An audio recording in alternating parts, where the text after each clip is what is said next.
하나님의 말씀을 보도록 하겠습니다. 고린도후서 12장 5절에서 10절까지 말씀을 봅니다. 내가 이런 사람을 위하여 자랑하겠으니 나를 위하여는 약한 것들 위에 자랑하지 아니하리라. 내가 만일 자랑하고자 하여도 어리석은 자가 되지 아니할 것은 내가 참말을 함이라. 그러나 누가 나를 보는 바와 내게 듣는 바에 지나치게 생각할까 두려워하여 그만두노라. 여러 계시를 받은 것이 지극히 크므로 너무 자만하지 않게 하시려고 육체의 가시 곧 사단의 사자를 주셨으니 이는 나를 쳐서 너무 자만하지 않게 하려 하심이라.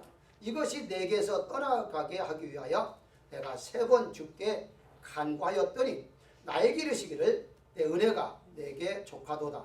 이는 내 능력이 약한 데서 온전하여 짐이라 하신지라. 그러므로 도리어 크게 기뻐함으로 나의 여러 약한 것들에 대하여 자랑하리니 이는 그리스도의 능력이 내게 머물게 하려 함이라. 그러므로 내가 그리스도를 위하여 약한 것들과 능력과 궁핍과 박해와 공고를 기뻐하노니 이는 내가 약한 그때의 강함이라. 아멘. 세상의 생활은요, 강한 자만이 살아남을 수가 있습니다. 그래서 누구나 강한 자, 있는 자가 되기를 원하지요. 성공하는 비결을 다룬 책들을 보게 되면 모두가 다 강한 자가 되는 비결을 다루고 있습니다. 그런데 바울은 오늘 본문 9절에서 자신의 약점을 기뻐하고 자랑한다 라고 말하고 있습니다. 바울은 세상 사람들이 추구하는 부요와 지식과 권세를 가진 사람이었습니다. 그래서 본문에도 얼마 자기가 자랑할 수 있으나 자랑하지 않겠다라고 말하고 있죠. 한마디로 세상 사람들이 자랑하는 것들은 자랑하지 아니하고 또 약한 것들을 자랑하겠다. 한마디로 바울은 얼마든지 세상 사람들처럼 강한 것들을 자랑할 수가 있었지만 철저했다라고 말하고 있습니다. 바울이 강할 때에 바로 이제 약한 것을 알게 되었고 약할 때에 강한 것을 알게 되었기 때문에 세상 것들은 강한다 할지라도 그건 자랑거리가 될 수가 없다는 것을 깨달았던 것입니다. 한마디로 말하면 바울이 깨달은 것은 약할 때가 곧 하나님의 은혜를 받을 때라 하는 것을 알았다는 것이죠. 그래서 자기는 약한 것들을 더 자랑하겠다라고 말하고 있습니다. 사실 인간은요, 강한 것 같지만 가장 약한 것이 인간이 아닙니까? 인간이 그렇게 큰 소리 친다 할지라도요, 약한 게 인간이라는 사실이거든요. 지나가는 바람만 불어도 조금 지진만이 나도 얼마나 무서워합니까? 그렇게 큰 소리 치던 사람들도 그런 아무것도 아닌 것 때문에 무서워하는 것이 인간이라는 것이거든요. 또 우리가 모든 것을 할 수 있다 이렇게 큰 소리 쳤던 사람들도 사실 따지고 보면요, 못하는 것이 훨씬 더 많다는 사실입니다. 할 수 있는 것이 다는 같지만 사실 못하는 것이 더 훨씬 많은 게 인간이라는 것이죠. 그래서 바울이 고백한 것처럼 자신의 약함을 깨닫는 것이 곧 은혜인 것이다 라고 말씀을 드릴 수가 있는데요. 하나님께서는 우리 인간이 깨닫기 위해서 때로는 강한 자를 약하게 할 때도 있습니다. 그런데 그 약하게 할 때 깨달아야 하는데 어떤 사람은 그렇게 약하게 하는데도 깨닫지 못한 사람이 있더라 이 말이거든요. 그래서 오늘은 이 약함, 그래서 이 약함하니까 제가 또 발음이 잘 이렇게 새어나와서 악함이라고 들을까봐 이 제목에는 연자를 넣었습니다. 연약함의 은혜 이렇게 일부러 넣어놨어요. 혹시라도 여러분들이 악한 은혜라고 하면 큰일 납니다. 그렇기 때문에 연약한 자의 은혜, 바로 연약할 때에 하나님 어떤 은혜를 우리에게 주시는가 하는 관점에서 오늘은 은혜를 나누고자 합니다. 가장 먼저 연약함의 은혜는 숨길 것이 아니라 자랑거리가 되게 한다는 사실입니다. 5절에 보게 되면 나를 위하여는 약한 것들 위해 자랑하지 아니하리라 라고 바울은 고백합니다. 대부분의 사람들은 자신의 약함을 자랑하지 않고 도리어 감추려 하고 있습니다. 뿐만 아니라 약한 것은 불행한 것으로 여기기도 합니다. 그래서 더욱 강해지려고 노력하는 것이 인간들이죠. 이력서를 쓸 때에도 마찬가지입니다. 이력서를 쓸 때에 자신의 약한 점, 즉 단점을 절대 쓰지 않습니다. 왜냐하면요, 단점을 썼다가는 나를 채용하고자 하는 어떤 회사라든가 나를 필요로 하는 사람이 나를 쓰지 않기 때문에 내가 잘할 수 있는 것들, 자랑거리가 되는 것들만 쓸 수밖에 없는 것이거든요. 어떤 학교에 들어간다 할때라도요 마찬가지입니다. 고등학교에서 대학교에 들어갈 때에도 어떤 상을 받았다든가 어떤 이런 것들을 쓰지, 내가 뭐 이렇게 해서 이렇게 점수를 잘 못 맞았다 뭐 이런 식으로 쓰는 사람은 한 명도 없는 거죠. 그게 바로 사유의 법입니다. 그런데요, 성경에서는 하나님께서는요 세상의 법칙과 정반대의 사람들을 사용하는 것을 볼 수 있습니다. 바울은 누구나 인정할 만한 능력의 소유자였습니다.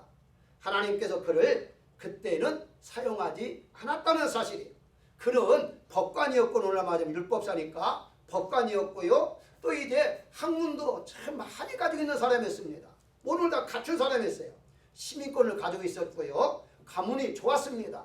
그런데 하나님은 그때 사용하지 않았어요.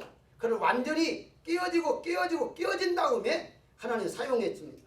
그래서 이 바울이 고백하기를 빌립보서 3장 7절에 내게 유익하던 것들을 모두 배설물로 여기고 버렸다라고 고백합니다. 버렸을 때에, 바로 비울 때에 하나님께 그를 사용했다고 성경은 말하고 있죠. 고린도전서 15장 8절에 보게 되면 만삭되지 못한 자라라고까지 자신이 약함을 고백을 해요. 에베소 3장 8절에서는요 모든 성도 중에 지극히 작은 자라라고 이제 고백합니다. 디모데전서 1장 15절에는 죄인 중에 내가 교수 부목이다 라고까지 말하고 있어요. 왜 이렇게 자기의 약한 점을 말했을까요? 약한 점을 깨달았을 때에, 약함을 알았을 때에 하나님 곧 자기와 함께 하심을 깨달았기 때문인 것입니다. 오늘날 바울처럼 이런 이력서를 아마 제출한다면 무조건 타락할 것입니다. 바울의 이력서는 한마디로 말하면 나는 자격 없음이잖아요. 그러니까 이력서를 쓰는데 약한 것만 말할 때에 누가 그를 사용하겠어요? 고린도전서 15장 9절에 보게 되면 이런 말까지 합니다. 자신을 가리켜서 사도라 칭함을 받기를 감당하지 못할 자라 라고 말하죠. 바울은 세상 사람들이 숨기려 한 모든 것들을 자랑과 바로 기쁨으로 승화시킨 것을 볼 수가 있습니다. 오늘날 능력을 받았다, 입선을 했다, 내가 기도해주면 모든 병을 낫는다, 하늘날 갔다 왔다, 이런 식으로 자기를 자랑하는 사람들이 얼마나 많이 있어요. 그런데 실제적으로 그 사람들이 그만한 능력이 있다든가 정말 이신 세계를 보고 와서 말한다면 저도 이해를 하겠어요. 그런데 대부분이 가짜라고 합니다. 그러니까 거짓말로 사람들을 미혹하면서 내가 능력자다 이렇게 자랑하는 이때에 바로 바울은 이제 어떻게 오늘 본문에 말씀하고 있는가? 3절에 보게 되면 내가 이런 사람을 아노니 라고 합니다. 뭘 말하죠? 입신을 통해서 하늘나라에 갔다 온 자기 본인의 말을 하지 아니하고, 본인에도 불구하고 내가 이렇게 보고 왔다 이렇게 말하지 아니하고 3인칭을 사용해서 제3자가 말하는 것처럼 말하고 있는 것을 볼 수가 있어요. 한마디로 말하면 바로 자랑할 수도 있을 텐데도 불구하고 내가 이런 사람이야 라고 내세울 수도 있음에도 불구하고 그는 그렇게 하지 않았다는 것을 볼 수가 있습니다. 모세와 우리가 아는 대로 이제 바로왕의 공주의 아름다움이 있을 때에, 그 공주의 아들이라고 했을 때에 그때 하나님께서는 사용하지 않았습니다. 모세가 공주의 아들, 바로 왕자였습니다. 그 왕자였는데 뭔가 자기의 권세로 뭔가 해보려고 했잖아요. 그래서 형제들이 이렇게 싸울 때에 가서 맞았습니다. 그리고 형제들이 하는 말이, 내가 이곳 사람 죽인 것처럼 우리를 죽이려고 하느냐? 누가 너를 우리의 심판관으로, 재판관으로 세웠냐? 출애굽기 2장 14절에 보게 되면 그렇게 누구의 명령을 받았느냐? 라고 말하실 때에 내 힘으로는 할 수가 없겠구나 하는 깨닫게 되고 그 뒤로 미디안 광야로 도망했다라고 성경은 말하고 있습니다. 마태복음 26장 33절을 보게 되면 모두 주를 버릴지라도 나는 결코 버리지 않겠습니다라고 장담했던 베드로 역시 예수님을 부인할 수밖에 없었다는 사실입니다. 뭘 말하지? 이와 같이 인간은 약하다는 것입니다.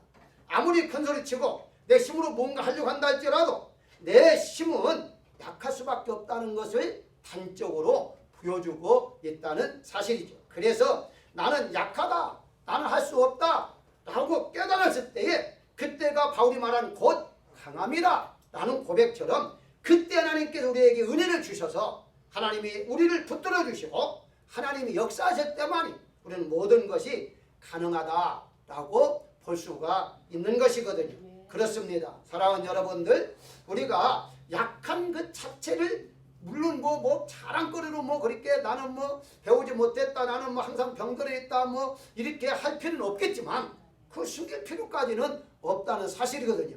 왜냐하면 그걸 내가 인정할 때에 하나님은 그를 사용하기 때문인 것이고 그 약할 때에 곧 하나님께서 강하게 채워주심을 느낄 수가 있다는 사실입니다.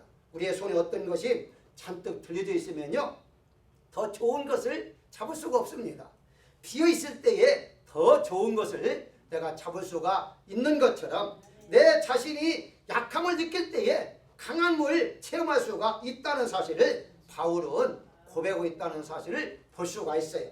사랑하는 여러분들, 여러분들이 약하다고 느낄 때에, 병들었다고 느낄 때에, 할 수 없다고 느낄 때에 그때가 곧 하나님이 여러분과 함께 하심을 믿으시기를 주의 이름으로 축원합니다. 두 번째는 약함의 은혜는 겸손한 사람으로 만들어간다는 사실을 바울은 깨달았어요. 실제로 보면 자만하지 않게 하려고 내 육체에 가시를 주셨다라고 고백합니다.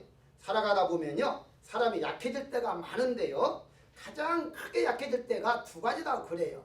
여러 가지 있지만 그 중에 하나가 생활 형편이 어려워져서, 경제적으로 어려워지면 사람이 마음이 약해진다는 거예요. 이제 가난하게도 뭐 이제 돈을 써야 하는데 사용할 수가 없을 때에 그때에 약해진다는 거예요. 조금 더 몸이 병들어 건강을 잃을 때에도 마음이 약해진다는 거예요. 건강을 잃으면 모든 걸 잃었다라는 말이 있듯이 그저 모든 걸 할 수 있다고 했는데 건강 잃어버리니까 마음도 약해질 수밖에 없는 까닭은 몸이 내 맘대로 이제 되지 않기 때문이라는 것이거든요. 그렇습니다. 큰 회사의 사장도 대기업의 재벌 총수도 병들면 마음이 약해질 수밖에 없는 것이거든요. 육체가 약해진 것인데도 정신력까지도 약해져서 뭔가 하려고 해도 잘 하기 싫은 마음이 생기는 것은 바로 이제 자기가 몸이 약하니까 할 수 있다고 생각이 이제 없을 수밖에 없다는 사실 아닙니까? 바울은 자신의 질병 때문에 기도했습니다. 물론 여기에서 신학자들 말 해석이 좀 약간 다릅니다. 이게 질병이라고 해석하는 분도 있고요. 또 이제 이 지금 육체의 가시를 진짜 사단이다 라고 해석하는 사람이 있습니다. 근데 저는 그걸 받아들이지 않아요. 왜냐하면 하나님을 믿는 사람들은요, 사단에 들을 수가 없습니다. 악한 영이 우리한테 들을 수가 없어요. 그러니까 사단에 줬다는 그 사단이란 진짜 사단이 바울 속에 있다는 것은 인정할 수가 없겠고요. 또 한 가지는 자기의 이제 말을 잘 못했다고 하잖아요. 그러니까 그것이 이제 하나의 조금 이제 그 약함이다라고 생각할 수 있었다고 하는데, 뭐 바울이 당시에 말을 웅변가는 아니잖아요. 그리고 학문이 뭐 엄청나게 많기 때문에 말도 좀 못했다고 해서 그것 때문에 가시다, 하나님께 말 좀 잘 좀 해달라고 그렇게 기도한 것은 아닐 것 같아요. 그래서 대부분의 신학자들은 질병이 아닌가 이렇게들 추측을 합니다. 어쨌든 관계가 없어요. 어떻게든 관계가 없이 우리가 이런 이제 기도의 제목이 있을 수 있다는 거예요. 이런 기도의 제목을 가지고 이제 바울은 기도를 했는데 하나님께 응답 주지 않았어요. 내 은혜가 족하다. 그리고 해결시키지를 않았다는 거예요. 바울은 엄청난 일을 한 사람이지 않습니까? 우리가 아는 대로 얼마나 많은 일을 했어요. 근데 하나님께서는 바울의 기도를 들어주지 않았어요. 하나님께서 하시는 그 말씀을 들을 때에 바울 입장에서는 서운했을 거예요. 목숨을 걸고 하나님 일을 하고 또 이제 만약에 질병을 해석한다면 건강 주면 더 많은 일을 할 수 있을 텐데 왜 나에게 이제 건강의 복을 주지 않는가 라고 생각할 수 있을 거예요. 그럼에도 불구하고 바울이 깨달은 게 있습니다. 깨달은 것이 뭐냐? 기뻐하고 자랑하겠다라고 말을 해요. 아니 지금 응답 준 게 아닙니다. 도리어 응답을 받지 못했는데 그럼에도 불구하고 기뻐하고 자랑하겠다라고 말을 해요. 자, 어떻게 이런 고백이 나올 수 있을까요?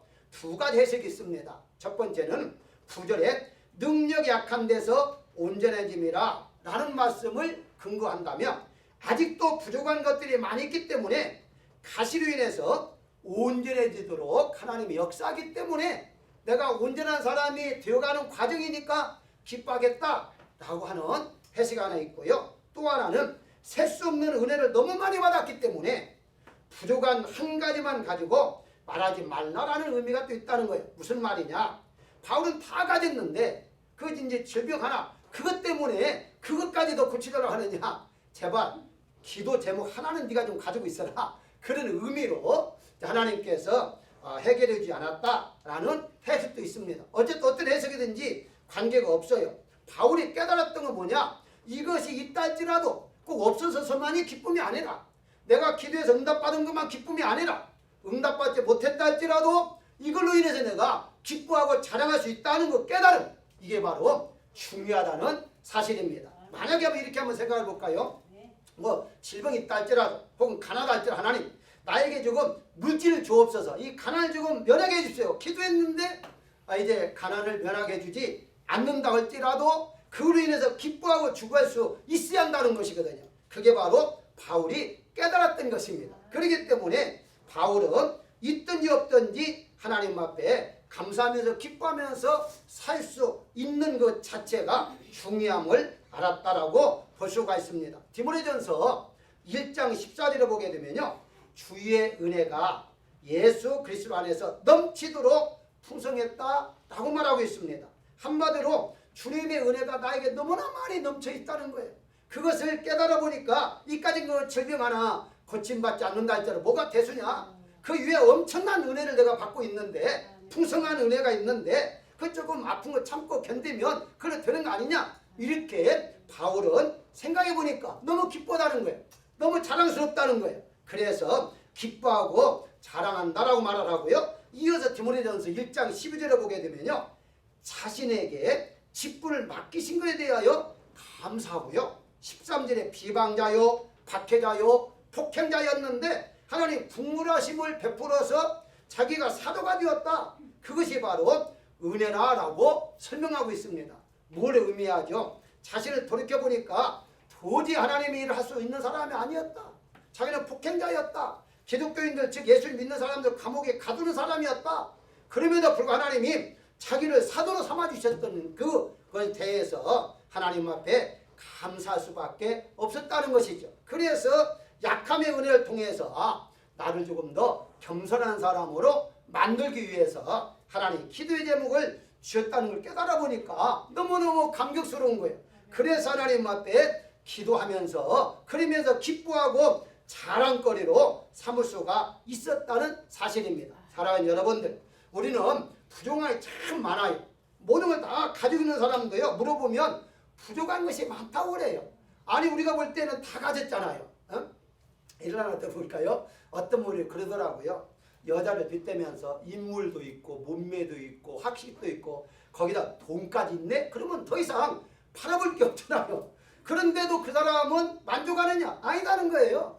그렇게 다 가지고 있어도 만족하지 못하고 더 무언가 부족하다고 생각한다는 거예요. 이게 바로 인간이라는 거예요. 그렇기 때문에 우리가 자기 자신의 부족한 점, 약한 것을 아는 것 자체가 하나님의 은혜다라고 볼 수가 있는 것입니다. 사랑하는 여러분들, 우리의 기도 제목이 어떤 것이 상관하지 마시기 바랍니다. 그걸 통해 좀 더 내가 다듬어지고 나를 만들어가고 신령한 사람으로, 하나님의 사람으로, 주의 사람으로 만들어간다는 사실이가 믿으셔야 할 것입니다. 세 번째 생각할 것은 약함의 은혜는요, 은혜를 더 많이 받는 통로가 되게 한다는 것인데요. 다시 9절에 내 은혜가 내가 족하다 라는 말씀을 통해서 하나님께 바울의 기도를 들어주지 않는 것은 하나님께서 바울에게 주신 은혜가 너무나 많아서 이제 더 이상 줄 것 없다, 이런 뜻이 아니라는 거예요.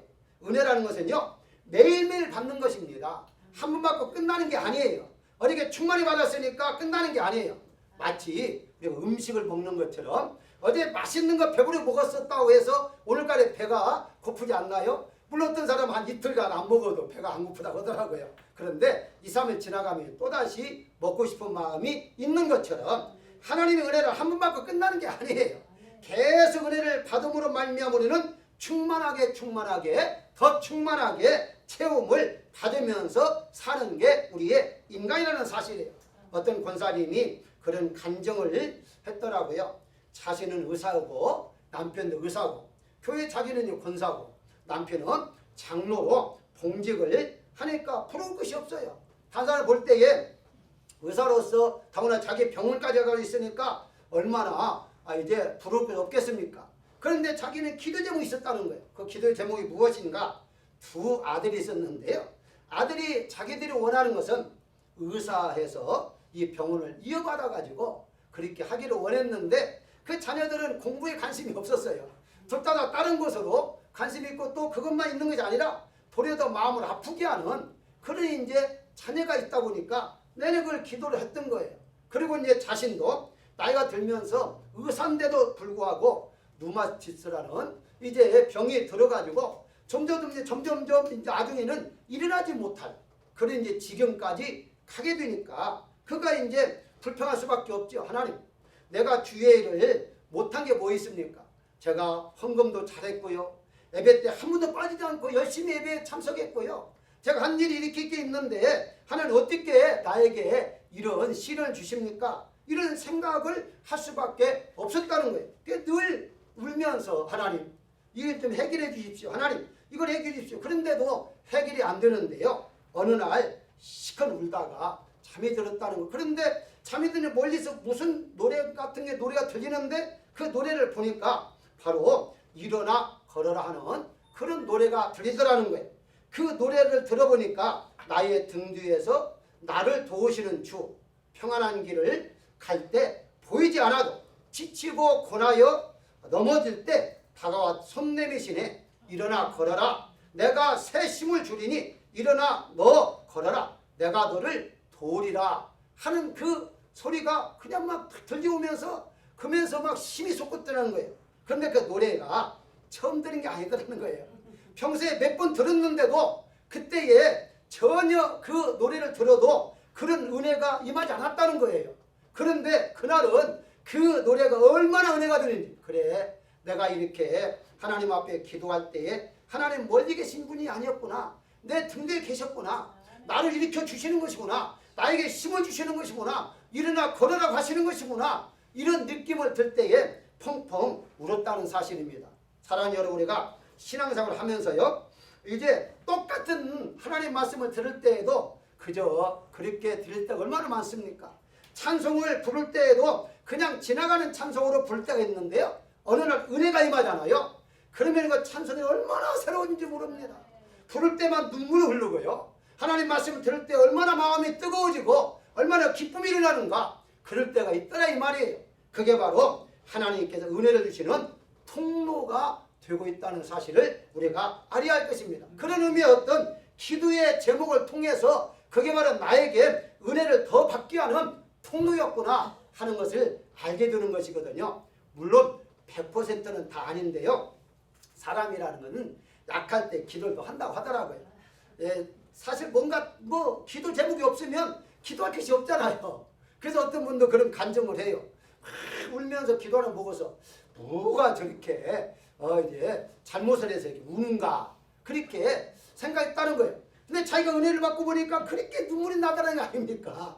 뭘 의미하죠? 바로 하나님의 은혜가 임하면 모든 말씀이 새로워지고 모든 찬송이 새로워지고 이게 바로 나에게 주신 것이구나, 하나님 나와 함께 하시는 거라는 것을 느끼며 살아갈 수가 있다는 사실이거든요. 사랑하는 여러분들, 이제 우리가 어떤 기도의 제목이 있다 할지라도요, 그것을 해결하려고 생각하지 마십시오. 왜냐하면 하나님이 해결할 때까지 우리는 기다려야 됩니다.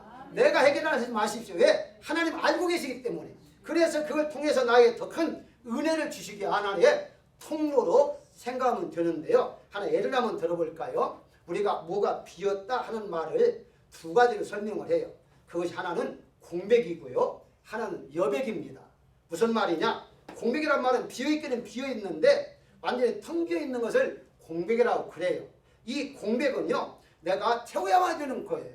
근데 여백은요, 바로 무언가 여백은 이제 뭘 더 담기 위해서 일부러 비워놓는 것을 여백이라고 그래요. 다시 말씀드리면 여러분 음식을 먹을 때에 배고프면 잔뜩 넣어놓잖아요. 그러면은 비어있는 위에 가득 차면요, 더 맛있는 거 먹고 싶어도 못 먹습니다. 이미 가득 차 있으니까. 그런데 이거 조금 여백을 조금 남겨놔야겠다. 그러면 남겨놓은 사람은요, 더 맛있는 거 있으면요, 그걸 먹을 수가 있어요. 그게 바로 여백이라고 그래요. 예를 든다면 기도하는 것, 그것은 내가 기도가 모자란다, 부족하다, 그건 여백이 아니라 공백입니다. 기도라는 것은요, 여백으로 남겨놓는 게 아니에요. 기도의 제목이 있으면 반드시 기도해야만 됩니다. 내일 하자, 좀 여백을 남겨놓고 오늘 1시간만 하고 내일 2시간 나머지 하자. 이것은 기도가 되지 않아요. 하나님 말씀도 마찬가지입니다. 우리가 하나님 말씀이 부족하다고 느낄 때에 공부를 해서라도 이걸 채워야만 됩니다. 이건 공백이에요. 그럴 때에 만족을 누릴 수가 있죠. 성경을 모르면서도 여백을 남겨놓고서 이 정도만 알면 됐지, 다음이 알지, 이건 있을 수가 없어요. 그런데 바로 우리의 고난, 우리의 고통, 이런 것들은요, 공백이 아니에요. 이건 여백이에요. 그래서 바울이 깨달은 것이 고난은 나에게 유익이라 라고 말한 것은 하나님께서 은혜를 더 주시기 위한 여백으로 남겨놓으셨기 때문인 것입니다. 그래서 오늘 본문에 내가 은혜가 족하다는 말은 하나님 여백으로 남겨놓은 거예요. 그래서 더 큰 은혜를 주시기 위해서 공백이 아닌 여백을 남겨놓기 때문에 그걸 깨달은 순간에 바울은 하나님의 은혜구나 라고 고백할 수밖에 없었다는 사실입니다. 그런 의미에서 우리가 어떤 기도의 제목이 있다면 하나님 나에게 더 큰 은혜를 주시기 위해서 여백으로 남겨놓으셨구나, 기도의 제목을 나에게 주셨구나라고 생각한다면 은혜 중에 은혜라 이렇게 말씀을 드릴 수가 있는 것입니다. 사랑하는 여러분들, 우리는 공백을 채우시고 여백은 남겨놓으셨다가 하나님이 하실 일만 남겨내, 여백은 내가 채우는 게 아니니까 하나님이 채워줄 때까지 우리는 남겨놓고서 은혜를 사모하고 기다리는 여러분 되시기를 주 이름으로 축원합니다. 마지막으로 약함의 은혜는 어떤 환경에서도 기쁘게 한다는 사실이에요. 다시 9절에 약한 것들에 대하여 기뻐하고 자랑하리니, 10절에 내가 약한 그때 곧 강함이라 라고 말하래요. 여러분, 세상적인 논리적으로 말하면 맞지 않는 말입니다. 왜냐하면 세상은 어떻습니까? 세상은요, 약한 것은 약한 거예요. 강한 거예요. 그게 세상이에요. 예를 든다면요, 사자가 토끼를 잡아먹죠. 토끼가 사자 잡아먹습니까? 그거 있을 수가 없어요. 세상의 법은 강한 자는 강한 자고 약한 자는 약한 자예요.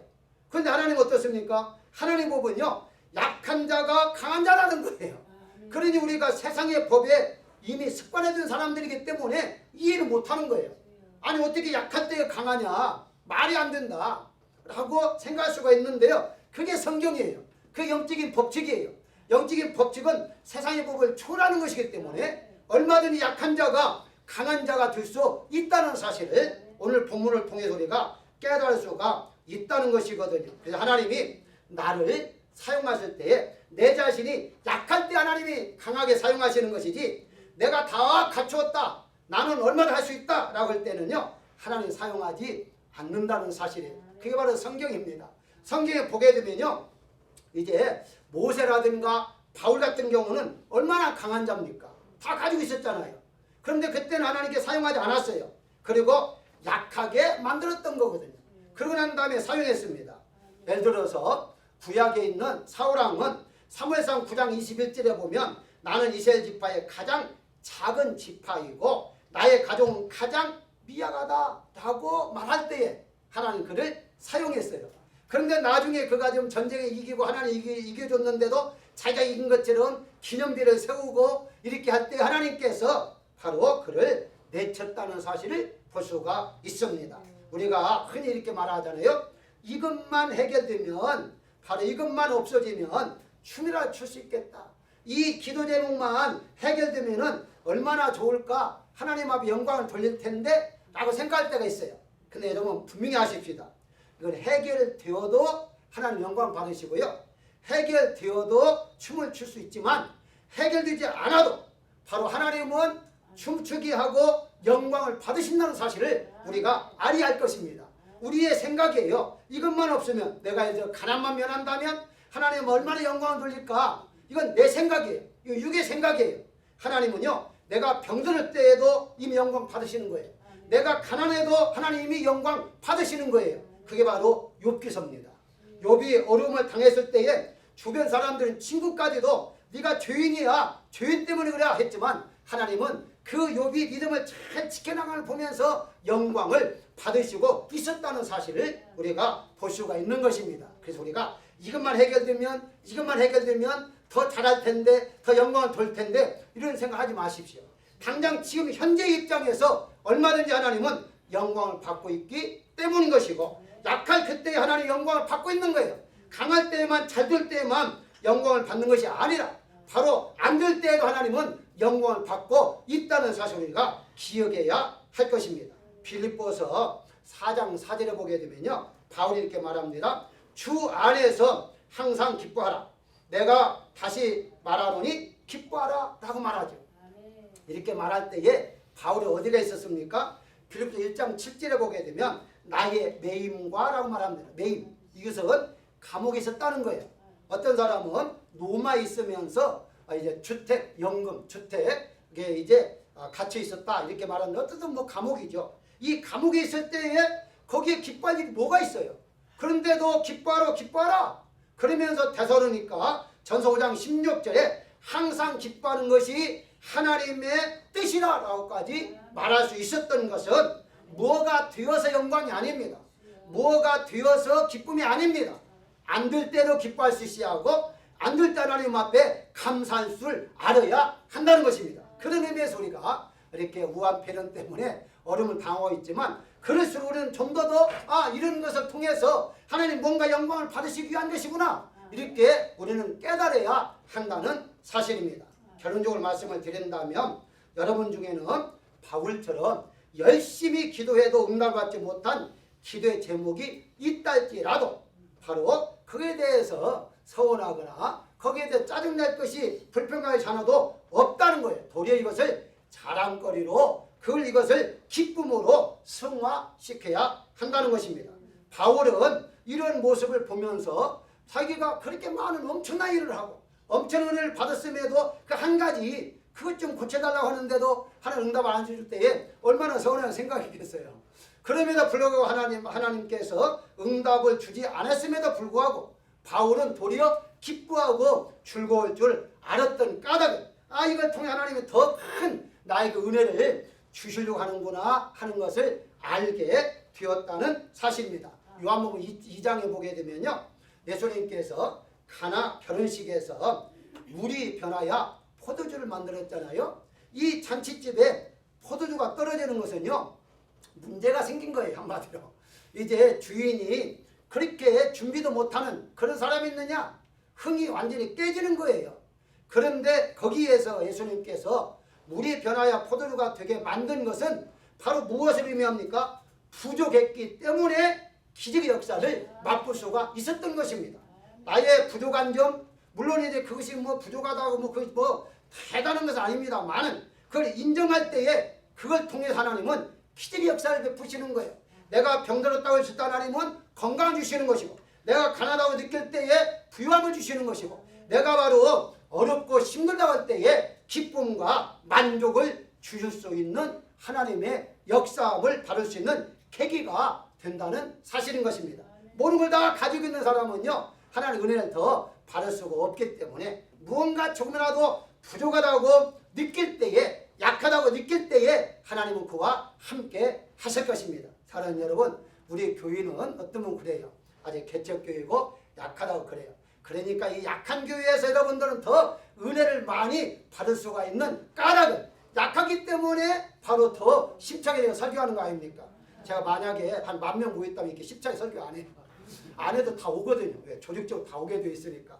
근데 저는 최선을 다해서 여러분들을 드리잖아요. 최선을 다해서 연구하잖아요. 왜 그럴까요? 작으니까 더 풍성히 먹어야만이 더 살찌고 더 풍성하게 은혜를 받아야만이 여러분들이 더 승리할 수 있기 때문임을 저는 깨닫기 때문인 것입니다. 사랑하는 여러분, 어려울수록 더 하나님의 은혜를 많이 받는다는 사실을 믿으시고 이번 한 주간 동안도 승리하는 한 주간이 되시기를 주의 이름으로 축원합니다.